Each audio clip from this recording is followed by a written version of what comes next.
spiritual awakening or a journey, what did others think about it? Like your friends that are not, conscious or doing a spirituality.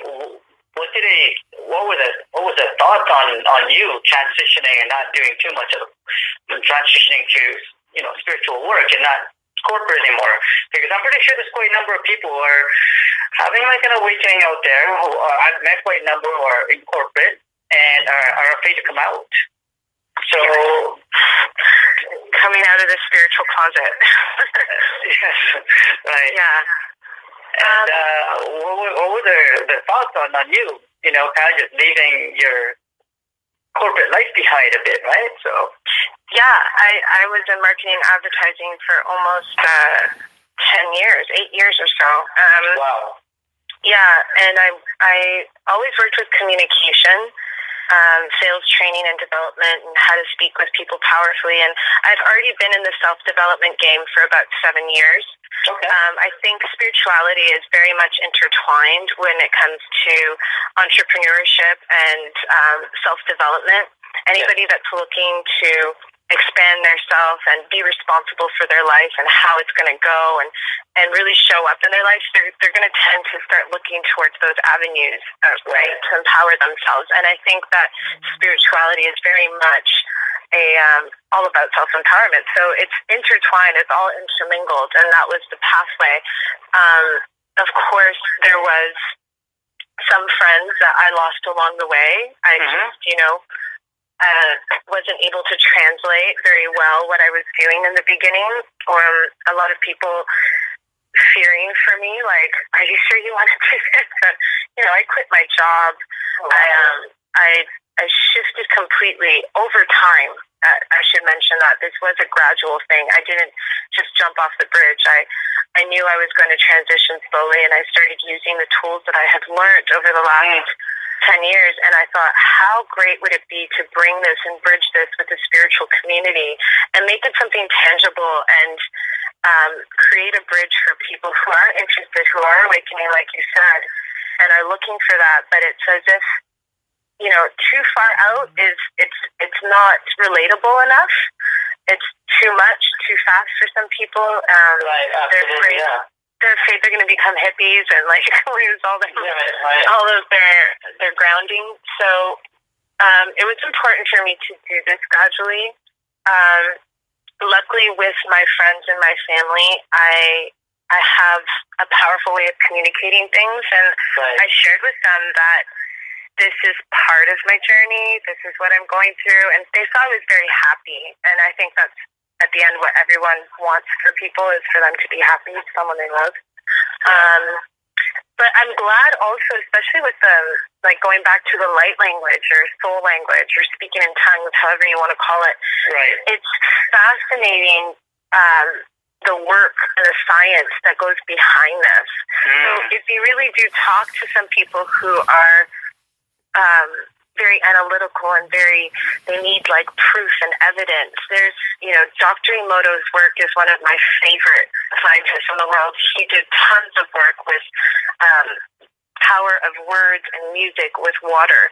And I use that evidence quite often in my classes and in my workshops and in my channeling sessions, because ultimately that is what's happening. We are made up of 70% water. So what you think, what you say, how you speak, what you listen to, these things have an impact on your body, on your physical nature. So what I'm doing, I'm just trying to bridge that with the people that are sort of reserved and not sure what's going on. I want to create that bridge for people and open up the conversation.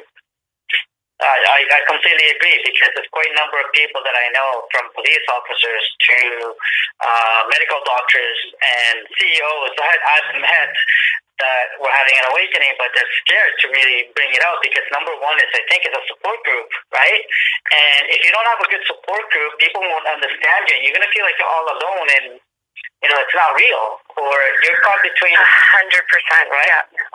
So I remember, go ahead. Yeah, no, go ahead. I just remember the first time I started channeling, like a full embodiment channel where I allowed the energy to sort of take over my body. And when I came out of that trance and out of that moment, it was such a profound moment. There was a loud ringing in my left ear, and it went through my whole brain to the right side, and it popped. And the witnesses in the room when this happened, I like broke down crying, and I think the first thing that came out of my mouth was, what are people going to think about me? Absolutely, absolutely. And I think that's the biggest fear people have. That's I completely agree, because a lot of people, they're not used to it. It's not normal, but what's normal nowadays, right? So yeah, I'd like to assert there's more normalcy to this than people imagine. It's just people aren't talking about it. Yeah, there's a lot of people that are experiencing all kinds of fascinating things and experiences. And so it's important to share this. Absolutely, 100%. But in what you were saying and having the proper support, there are communities out there. There's radio stations and online shows like the one I'm on right now. There's books and communities and groups out there that you can go out and share this with and explore. And people just have to, take a risk and go for it, which is really what I did. And I just followed the white rabbit, if you will. Yeah, and I know I've followed some of your work online, and the events that you've had. Like you have quite a number of a support group, a community. Tell us a little bit more about your community that you've partnered with, or the support group that you have. Like, what's the name of it? Yeah, so the group that helped me nurture these gifts and created the space for me to sort of accelerate was a fascinating group of people I met on the eve of 2014. I decided to go to an ashram for a yoga kundalini class because I wanted to start off my 2015 differently. And I met a holistic nutritionist who now lives, she's originally from Palestine. She's there doing amazing work. Reiki master, yoga teacher. I just met this fascinating group of human beings, and we sort of fell in love. We connected. We ended up spending almost the whole first week of January 2015 together, doing Reiki and yoga, meditation, all very new things for me, something that was not the norm for my lifestyle. And with my background of marketing and sales and promotions, I thought, how awesome would it be to take all these modalities and bring them together and create events that could really share this with people. And so that's where I came up with the idea of us actually creating this as a business. And our goal was to have a retreat in Hawaii, and that's how we came together. And fast forward, the Hawaii trip never happened, but what did get born was a group called Vibe with the Tribe. Okay. So Vibe with the Tribe was a group of holistic healers. We used to live and work together in downtown Toronto in a very small apartment. There was 7 of us living a very strict ashram lifestyle. That's pretty proud. It was. Everybody wanted to do work with us. We would do group sessions privately, healing sessions. We all got our certifications in Reiki. We really started looking at ways that we could progress this and build it. And it was very, very powerful. However, the universe has a plan for everyone. By the end of the year, people had to part, Kala, Hudi, he went back to Palestine. We had some of the members getting called to do other work, and we still work together. We still exist together. We just don't live in that 2-bedroom apartment together anymore. Well, I guess there's more room for the washroom, Yeah. Yeah. I just imagine that. Yeah. So we actually did. We now come to center ourselves as a shamanic sound healing group. We actually do journeys. So, yoga studios will hire us to come in and do a journey for their clients. We did a concert last year. We've recorded an album, a full chakra alignment album. And that, intertwined with something else that was accidental but beautiful. there's a wonderful DJ here in Toronto. His name is Justin Roy, and he's amazing, epic, conscious DJ who's been a part of the spiritual community in downtown Toronto for quite a long time. And he actually came to one of our sound journeys, shamanic sound healing experience. And he's like, oh my God, I have been having this vision, and I've been working towards having this sound journey right before I DJ, and I was going to do some bowls, but why don't you guys come in and do the beginning part, and then I'll mix it in with my DJ set.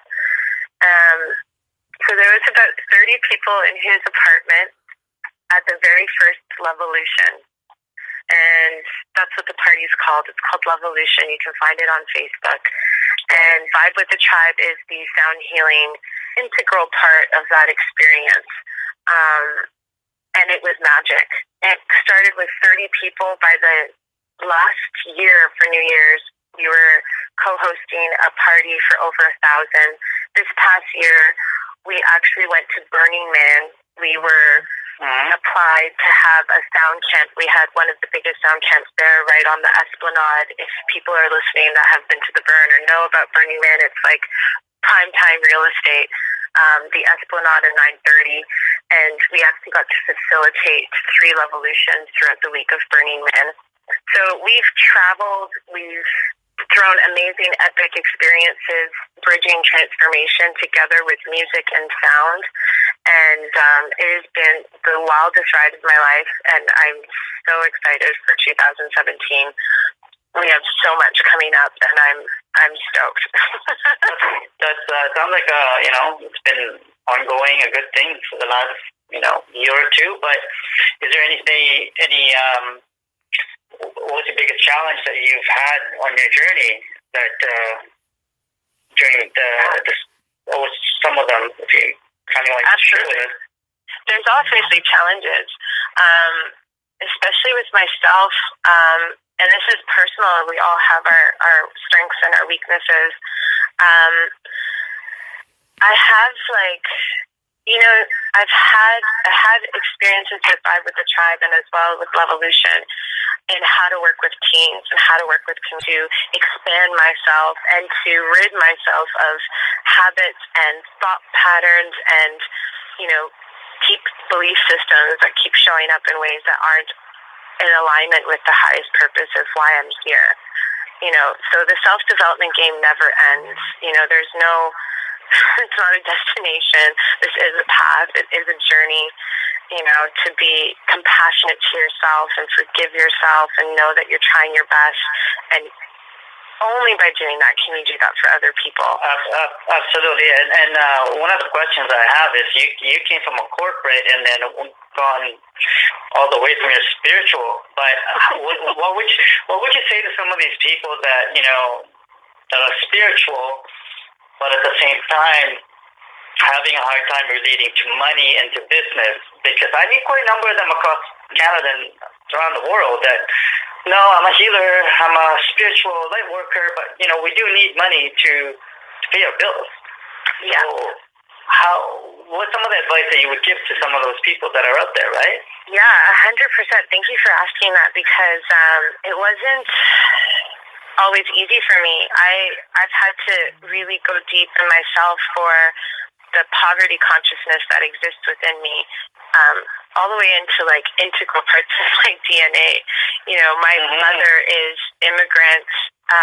She came here as political refugees in the 70s with my grandparents, and they were very poor in Chile, South America. It was during the coup that they escaped and were refugees in Argentina, and then came to Sarnia, Ontario, and then eventually to Toronto, where our whole family lives here now. Amazing. So, yeah, and then my mother was a single mother of 3 kids, me being the oldest. And what was super fascinating is, she struggled financially. We were on welfare from time to time when things got rough. Luckily, because I have the Spanish family, the big family, we always had more than enough love. It's not like we ever went, starving, but definitely there was never an excess of anything, right? It was always very, paycheck to paycheck, dollar to dollar. And my father, in actual fact, he was a very successful businessman who wasn't a part of my life. So I grew up with a lot of resentment and anger because I saw it